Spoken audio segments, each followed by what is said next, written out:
We're actually meeting today. We anticipate getting our work completed by the end of September. And although I think there is a chance that spills into that first week of October, but don't actually know yet. I don't know how much new ground, the working group will cover ultimately, in a six. In our last meeting, I acknowledged to the working group that I know that I'm the Patrick Henry of that group, and I've got my hair on fire and willing to make big changes, and the rest of them are kind of a little more nervous about that. That I've taken is really, sort of threefold. One, there's no meaningful reform that can get done unless we're willing to affect the school funding formula. There's no way around the fact that 60% plus of your people's taxes go to school funding. And in order to have actual property tax reform and relief for folks, there's no way we can get at that without getting involved with the school funding formula and how that works and how Can I translate that statement just a bit? Sure. What the auditor is saying is that real property tax reform means your taxes are actually cut. Not a fancy title or name or word, but your bill is lower than when it started. And that the only appropriate way to reform property taxes is to ultimately cut spending, not to flip in some other tax. And so, meaningful property tax reform as in a tax cut means cutting spending. Correct. And that comes to the second part of my approach, which is we need to, in the state of Ohio, a state that has the second most taxing authorities and districts that have the ability to levy a property tax in the entire nation, somewhere around 3,600. That puts us, I believe, second in the nation in volume. The bottom line is we're drowning in local and county government agency jurisdiction layers of government in this state that have taxing authority. It's a bad model. And if you were starting a state from scratch today, you sure as hell wouldn't build it that way. All right. So we have to be willing to focus on schools. We have to be willing to focus on state, local, county forms of government, redundancy, reduction. To your point, we all know in this room what is 70% of a budget of any municipal, school, or otherwise budget. It's labor. It's the direct cost of providing the services, be it education, snow plowing, policing, fire, you name it. And so if we're not willing to figure out those issues, we can't really reduce the cost of government, to your point, which is ultimately the only way you can lower people's taxes. I want to express my gratitude to our county auditor for his service on the governor's working group. I know that could not be an easy debate to be a part of, because I suspect that many folks on that group do not want any meaningful change. Well, I think that the folks on the group recognize there need to be changes, right? I think that by and large, I would say my fellow work group members have been honest agents in terms of recognizing the need to come up with some real solutions. Now, you may have some disagreements on how you get there. And a recognition ultimately for us, and as we have pointed out repeatedly to the press, is that, well, we don't have any authority, right? It's the legislature ultimately are the ones that have to take on these things, pass them, to the governor for signature and implement them. They have to have the political will to do hard things, right?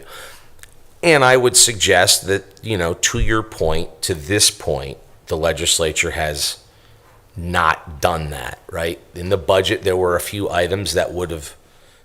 But years and years and years of debate have resulted in the very first baby step forward. And even that's frightening for the governor's office. I mean, I think that the people of Ohio are just about sick and tired of waiting.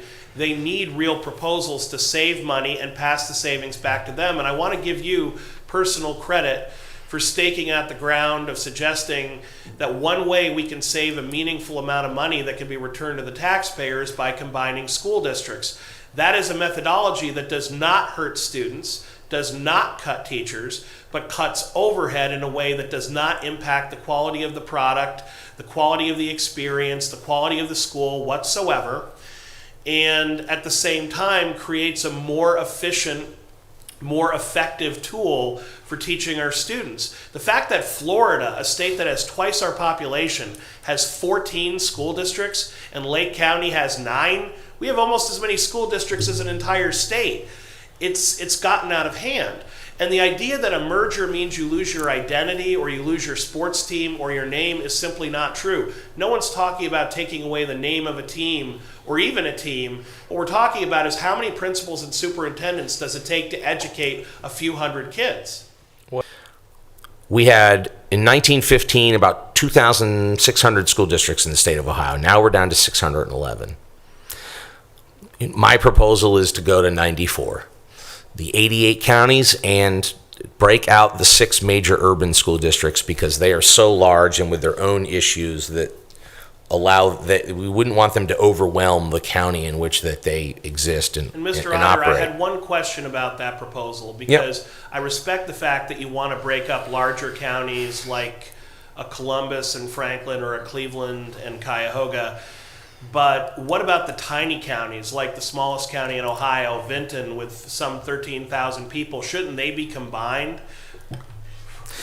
Well, I mean, you could, right? To your point, it's not even in the Ohio Revised Code, something that the legislature has the right to change.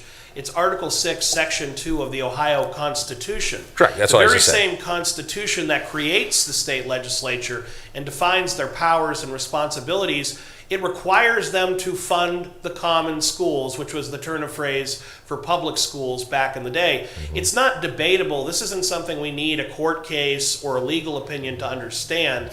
The Ohio Constitution requires them to fund public schools, and it's somewhat ridiculous that we're even having this discussion of, well, they're unwilling to take on their constitutionally obligated responsibility. Well, it is their responsibility, and the state sales tax and income tax were both passed for support of public education and local government. And yet most of that money ended up staying in Columbus. That's a problem. Mr. Auditor, though, I will say I think the better question is to ask people, and this is a sincere question, what government services are you willing to pay for? It's not what are you willing to give up. People need to actually go through the thought experiment and say, I'm willing to pay for this, but not for that. Because it's not enough to say, well, I want that service if it's quote unquote free. You need to ask yourself, what am I willing to use my own hard-earned dollars to pay for? And then the list shortens very quickly. Right.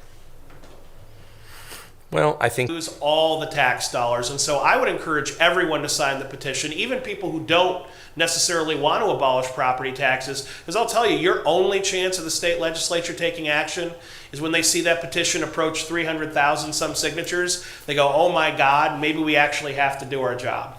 I don't disagree with that. I've said that to the organizers of the petition, that they are creating the pressure that's needed on Columbus to take action. I agree with you that most of this stuff wouldn't be happening right now if it wasn't for that. Some of it already was happening before the petition started, so that's not necessarily accurate, but to your point, it's creating a heightened sense of urgency, as it should, because the abolishment of those property taxes, is a Chernobyl event. And so if you can't muster political leadership in that moment, then what good are you, right? I mean, let's be honest. One of my proposals, and I think the committee is going to adopt it, is giving the Board of Commissioners full authority on levy approval from county agencies, right? So there's no more shall, strike the shall. So when the Adams Board sends you a levy, it's not shall, you shall put it on the ballot. It goes to you as a recommendation from that board, that same board that you've appointed. And then you, the Board of Commissioners, get to decide whether that levy goes on. The same thing goes with DD.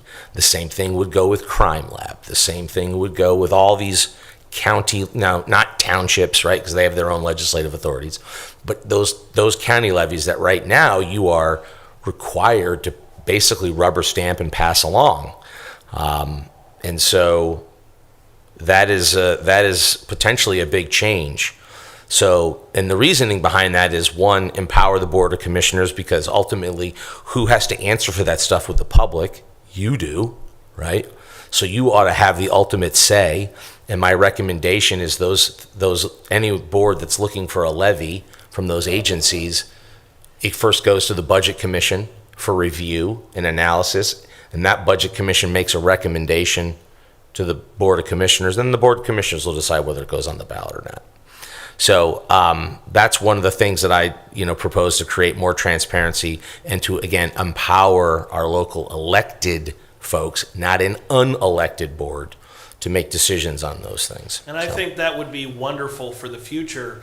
My concern is, we've already heard from you and other county auditors that there's likely going to be a pretty considerable property tax value increase in the next revaluation should no reforms occur.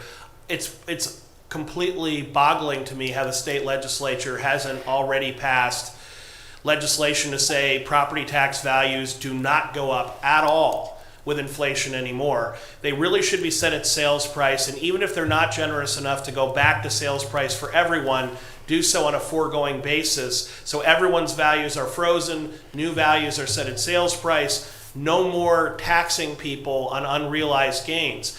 That was Vice President Kamala Harris's proposal for the United States. We rejected it overwhelmingly as a country, and yet we're doing that. We're taxing people on unrealized gains on their homes, in property taxes, in Ohio. It's fundamentally unfair. Oh,